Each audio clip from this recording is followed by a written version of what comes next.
જય વસાવડાના તમામ વિડીયોનો એક જ ઓફિશિયલ ખજાનો એટલે પ્લેનેટ જેવી યુટ્યુબ ચેનલનો જલસો. તો જલ્દી લાઈક કરો, સબસ્ક્રાઇબ કરો અને બેલ આઇકન પ્રેસ કરી ઓલ સિલેક્ટ કરો, જેથી તમે જોઈ શકો અમારા વિડીયો સૌથી પહેલા. હનુમાન ચાલીસાનો પાઠ થતો તો વય બેઠા બેઠા જ વિચારતો હતો કે આટલા બધા બહેનોની સંખ્યા ભાઈઓ કરતા છે મોટી પાછી. આટલા બધા બહેનો બેઠા છે ને, તો સંસાર ચલાવવાનું એક સૂત્ર પણ હનુમાન ચાલીસામાં છે. ગવાતો તો હું સાંભળતો હતો હનુમાન ચાલીસાનો, તો હું ઘણી વાર પાઠ કરું. એની એક લીટી ઉપર તો બે આખો લેખ લખ્યો છે, કિરીટસિંહ ખબર હશે, તુમ રક્ષક કા હુકો ડરના. દુનિયામાં જ્યારે મૂંઝવણ થાય, જ્યારે બીક લાગે, શ્રદ્ધા અને અંધશ્રદ્ધા વચ્ચે ફેર શું મિત્રો? અંધશ્રદ્ધા અને શ્રદ્ધા છે ને, આમ બાજુમાં બેઠા હોય તો જોડિયા લાગે, ટ્વિન્સ લાગે, પણ બંને વચ્ચે ફરક બહુ મોટો છે. અંધશ્રદ્ધાનો સ્વીકાર આપણી સંસ્કૃતિએ નથી કર્યો. આપણે ત્યાં નરસિંહ મહેતા જેવા સંતો થયા કે જેને એ સૌ પ્રપંચ પેટ ભરવા તણા એમ કરીને અંધશ્રદ્ધાનું જાહેર, જેને કૃષ્ણ અને શિવ સાક્ષાત છે, એ નરસિંહ મહેતા એમ લખે કે શું થયું વેદ વ્યાકરણ ભણીએ, શું થયું ગંગાજળ પાન કીધે. એવું તો આપણે માન્યમ ન આવે, પણ મહેતાજી એવું કહી ગયા. કોક કહી જાય તો આપણને એમ થાય કે એને ખબર શું પડે આ બધી વાતમાં. પણ મેં કીધું એમ, જેને શિવ ને કૃષ્ણ સાક્ષાત મળતા હોય એ એવું કે એ સૌ પ્રપંચ પેટ ભરવા તણા, તો એનો અર્થ કે મહેતાજીના ફરકની ખબર હતી. શ્રદ્ધા કોને કહેવાય ને અંધશ્રદ્ધા કોને કહેવાય? તો શ્રદ્ધા એ છે જે ગમે જગત ગુરુદેવ જગદીશને તે તણો ખરખરો ફોક ગણવો, એમ કરીને ઈશ્વર સારું ન કરે તો પણ એ ઈશ્વરની કૃપા છે એમ માનીને હસતા હસતા આગળ વધી જાઉં, અને ક્યારેય કોઈનાથી ડરવું નહીં, અભય વૃત્તિ રાખી, તુમ રક્ષક કા હુકો ડરના, એમ માનીને પોતપોતાના સારા કામ કરતા રહેવા. આનું નામ શ્રદ્ધા. જે ભય પેદા કરે ને એ અંધશ્રદ્ધા, જે અભય પેદા કરે ને એ શ્રદ્ધા. સીધી સાદી વાત. જે ગમે જગત ગુરુદેવ જગદીશની અભયનું વાક્ય છે, અભયનું. મને કોઈ, હું દુઃખ સુખ બધામાં નિર્લેપ છું. સુખે દુઃખે સમય કૃત્વા લાભા લાભો જયા જયો. જે ભગવાન નક્કી કરશે, ભગવાન મારા ખોળામાં સુખ આપશે ત્યાં લગી સુખ માણીશું, ભગવાન ખોળામાં દુઃખ રાખશે તો દુઃખ માણીશું. દુઃખ પણ ભગવાનની પ્રસાદી છે એમ માનીને ફરિયાદ નહીં કરીએ, યાદ જ કરશું ભગવાનને. ફરીને યાદ કરશું પણ ફરિયાદ નહીં કરીએ. આ સચ્ચિત વૃત્તિ છે. તો વિચાર કરો, પેલા અંધશ્રદ્ધામાં ભય આવે. હજી મોબાઈલમાં કનકસિંહ બાપુ આવા મેસેજ આવે છે. હવે તો નવા રમકડા થઈ ગયા, પેલા પોસ્ટકાર્ડ આવતા, મેસેજ આવે, ડોક્ટર કક્ષાના માણસોના આવે. આ મેસેજ તમે 15 જણાને સાંજ સુધીમાં જો ફોરવર્ડ નહીં કરો તો તમારું ધનોત નીકળી જશે. હું તો ડિલીટ કરી નાખું છું, હજી લગી ભગવાનની દયાથી કઈ વાંધો આવ્યો નથી. બરાબર? કારણ કે હું તો સીધું માનું છું કે મેસેજ મોકલવા વાળા ધનોત કાઢે કે સર્વશક્તિમાન પરમાત્માના હાથમાં શક્તિ છે. પરમાત્માએ આપણને મેસેજ મોકલો, ભાઈ ઠીક છે, આ તો કોઈ ટાઈપ કરીને મોકલો છે, જે ડરે છે એને આપણને ફોરવર્ડ કર્યો, કારણ કે બી ગયા કે બીજા લોકોને ફોરવર્ડ કરો તો આપણે જરાક સુખી થશું. તો જ્યાં લગી અભય નહીં હોય ત્યાં લગી દેશની પ્રગતિ એ નહીં હોય. સીધી સાદી વાત છે. તો હનુમાન ચાલીસા સાંભળતા એક સરસ મજાનું સૂત્ર છે. ભલે હનુમાનજીની લીલા માટે વપરાયેલું છે, પણ તમને મને અત્યારે સંસાર જીવનમાં કામ લાગે એવું સૂત્ર છે. સૂક્ષ્મ રૂપ ધરી સિંહે દિખાવા, વિકટ રૂપ ધરી લંક ચલાવા. આપણે હમણાં જ સાંભળ્યું. ભગત બાપુ તો જ્ઞાતા છે, બેઠા છે, કઈ હું બધા એમની જ્ઞાનની સરવાણીમાં મારે ખાલી આચમની લેવાની હોય. પણ મારું એક નાનકડું અર્થઘટન બાપુ કહું છું. એક પ્રિય બોરારી બાપુને કહેલું વંદન સાથે, તો હું મારું નાનકડું અર્થઘટન કહું છું કે ભાઈ, સૂક્ષ્મ રૂપ ધરી સિંહે દિખાવા.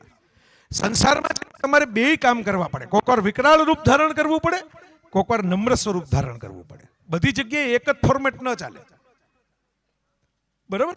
શોક સભામાં ગીત ગાવા જવાના હોય અને લગ્નમાં ગીત ગાવાના જવાના હોય તો ગાયકને ખબર હોવી જોઈએ ને સાહેબ, કે ક્યાં કયા ગીત ગાવાના છે. આના ઉપર તો જૂના જમાનામાં ટૂચકાઓ થતા. બરાબર? ગીત છે, સંગીત છે, મંડપ છે, બધું જ છે, પણ તમારામાં વિવેક હોવો જોઈએ કે આ શોક સભા છે ત્યાં મારે આ ગીત ગાવાનું હોય, અને આ લગ્ન સભા છે ત્યાં મારે આ ગીત ગાવાનું હોય.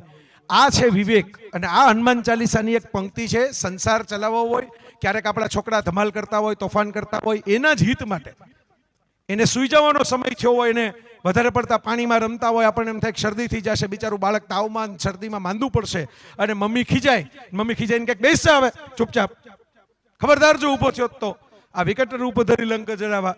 માએ વિકટ રૂપ ધારણ કર્યું. ઓકે, કઈ વાંધો નહીં. અવાજ આમ આવે છે ને બધાને? હાલો. કઈ વચ્ચે વચ્ચે સેજ કંઈક અટકે છે, પણ એમ મને તો વાંધો નથી આવતો. મારા ખ્યાલથી આમ જાઉં ને ત્યારે એવું થતું હશે. આ બાજુ આવો, પણ એમાં અન્યાય થાય ને પછી એમ જ લાગે કે આ ભાઈઓને જ સંબોધન કરવા આવ્યા છે. બહેનો છે એ તો હમણાં માતાજીની વાત કરતા હતા. ઓકે, ચાલો, વાહ, આમાં રણકો જરાક મોટો થયો આપણો. સરસ. એટલે હું ફરતા ફરતા વાત એટલે કરું કે થોડીક ડોકને કસરત બધી બાજુ મળે. ઓલે શું છે, આમ જ ડોક રહે બધાની. આ બાજુ બેઠેલાઓને અન્યાય થાય. થોડીક તમારી એ ડોકને, આમ તો આપણે 365 દી આમ જ હોઈએ છીએ મોબાઈલમાં. એક ઉત્તરાયણનો દિવસ હોય કે અડધો દી આપણે આમ હોય, એ પતંગ ચગાવતા હોય તો બરાબર. ના ના ના, વાંધો નહીં. તો હરતા ફરતા હું વાત કરવાનું કારણ એટલું જ હોય કે શ્રોતાઓ જ્યારે આટલી મોટી સંખ્યામાં ઉપસ્થિત હોય તો એક જ દિશામાં જોઈને પછી ઘરે જઈને શેક કરવો પડે એવી હાલત ના થાય. તો વાતો કરતો હતો કે ક્યારેક માએ વિકરાળ સ્વરૂપ ધારણ કરવું પડે બાળકના જ હિત માટે. ક્યારેક ફોસલાવીને લાડ લઈને, ક્યારેક કોઈ ખીજાતું હોય અહીંયાથી હળવેકથી, જો બેટા કીડી મરી ગઈ એમ કરીને છાનું રાખવું પડે. તમારે સંસાર ચલાવવો હોય તો હનુમાન ચાલીસાની અડધી લીટીએ તમને કામ લાગે. બે રૂપ રાખવા પડે જીવનમાં. બરાબર. તમને કોઈ અન્યાય કરે, તમારી સાથે કોઈ ખોટું કરે તો તમારે વિકટ રૂપ ધરી લંક ચડાવવા હનુમાનજીની જેમ રૌદ્ર સ્વરૂપ ધારણ કરવું પડે. પણ હનુમાનજી સીતાજીની સામે આ રૌદ્ર સ્વરૂપ ધારણ નથી કરતા. यहाँ પરાક્રમ દેખાડવા નથી જતા. સૂક્ષ્મ રૂપ. માતાજી બી ન જાય વળી જોઈને કે કોણ વિકરાળ સ્વરૂપ માયાવી. રાવણ તો માયાવી હતો, એટલે કોણ માયાવી આવ્યું છે, એટલે ત્યાં સૂક્ષ્મ રૂપ ધરીને પગે લાગે છે. આટલું જો શીખી લઈએ ને તોય બેડો પાર થઈ જાય જીવનમાં. ક્યારે સૂક્ષ્મ રૂપ ધારણ કરવું ને ક્યારે વિકટ રૂપ ધારણ કરવું. આપણે મોટા ભાગે કરી તો શકતા હોય પણ ઊંધું કરીએ. કોઈક સાવ નાનો માણસ હોય, આપણે તમે જોતા હશો ઘણી વખત બહાર બધા નીકળીએ તો દરવાજે ઉભેલા માણસો હોય એ બધાને આમ કરીને, કારણ કે એના ઓફિસરે એના શેઠે શીખવાડ્યું હોય તમારે બધાને આવકારો આપવો, પણ આપણે એની સામે જોઈએ જ નહીં. આપણે આમ જ નીકળી જાય. શું કામ? તો એ તો નાનો માણસ છે, એની સામે આપણે સામે જે મળવા ગયા હોય એને આમ સરસ આમ વિનંતી કરીએ, હાથ મિલાવીએ, કેમ છો સાહેબ, એક્સક્યુઝ મી, સોરી, આમ કહીને મળી આવીએ. ત્યાં વિકટ રૂપ ધારણ કરવાની જરૂર નહોતી. કદાચ 1 મિનિટ માટે રોકાઈને પ્રેમથી એની સાથે વાત કરી હોત, એના આવકારોનો મીઠો હોંકારો આપ્યો હોત તો બીજી વાર તમે જ્યારે જાઓ ત્યારે તમને યાદ રાખત. આપણે નાના માણસો સામે વિકટ થઈ જાય છીએ, મોટા માણસો સામે સૂક્ષ્મ થઈ જાય છીએ. અને હનુમાનજીને તમે જુઓ, જે મોટો હતો રાવણનો લંકાધિપતિ, લંકેશ, કૈલાસ ની આશીર્વાદ લઈને આવેલો, 9 ગ્રહોના કબજા રાખીને બેઠેલો, એની સામે એને વિકટ રૂપ ધારણ કર્યું. પણ જે એકલા અશોક વાટિકામાં બેઠા હતા એ સ્ત્રીની સામે એમણે વિકટ રૂપ ધારણ નથી કર્યું, ત્યાં સૂક્ષ્મ રૂપ ધારણ કરીને વંદન કર્યા. આટલું આપણામાં આવે ને તો બેડો પાર થઈ જાય. બીજું બધું તો ઘણું આવવાની જરૂર છે, પણ આટલું આવે તો બેડો પાર થઈ જાય. તો આવી સરસ વાતો મેં જુઓ, આપણી રામકથાની જ વાતો છે, હું એમાંથી જ લઈ આવું છું. રામ એવા અયોધ્યામાંથી નીકળ્યા કે જે સામાન્ય માણસના સંપર્કમાં આવ્યો. હમણાં ખાંડામાં મોરારી બાપુની કથા હતી, આદિવાસી વિસ્તારમાં હું ગયો, ખૂબ બધા લોકો આવેલા. શબરી ત્યાં આવેલા, ધંધકારણીય શબરીનું જે વન છે એ ત્યાં હતું, એવી એક આખી વાયકા છે. તો રામ શબરીના એઠાબોર ખાવાઈ જાય છે. ત્યાં એમ નથી કહેતા તમારું પેલા કુળ ગોત્ર શું છે મને કયો ને પછી હું તમારા બોરના હાથ અડાડું. એટલે મેં તો મોરારી બાપુ મેં જોયું છે, બાપુ ગંગાજળના વ્રતી છે, પણ કોક સાવ આ ડાંગ વિસ્તારમાં એક અંધ ડોશીમાં એ જુવારનો રોટલો અડધો સૂકો લઈને આવ્યા હતા બાપુ પાસે. બાજુમાં જે ભાઈ હતા એ કહેવા ગયા બાપુ, પણ બાપુએ એ ભાઈ બોલે પેલા જળવેકથી કે માડીની પ્રસાદી કહેવાય એમ કરીને લઈ લીધી. અને પછી એમ કહ્યું ખરું કે ભાઈ એમના પ્રેમ મારા વ્રત કરતા નાના નથી હોતા. મારું વ્રત નાનું હોય, એમનો પ્રેમ મોટો છે.